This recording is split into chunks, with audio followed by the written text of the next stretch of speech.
Pulls the United States back from the world stage, former Obama aide Ben Rhodes wonders if the United States is, quote, a declining superpower grasping for lost status.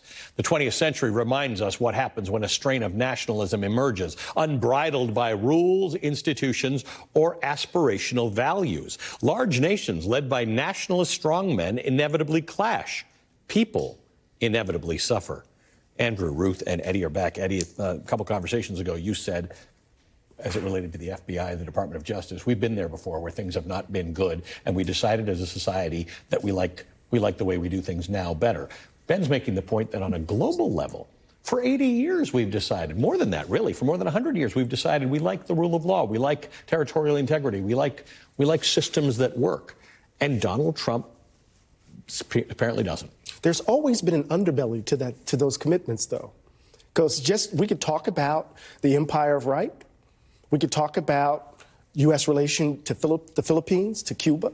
We could talk about the moment in which Teddy Roosevelt imagines a certain kind of white Anglo-Saxonism that defines U.S. foreign policy. I'm talking about the end of the 19th or 20th century. So there is this sense in which Donald Trump is hearkening back to a period where the United States imagined itself as an imperial kind of force, kind of informed by its democratic principles, an ironic and contradictory sort of position.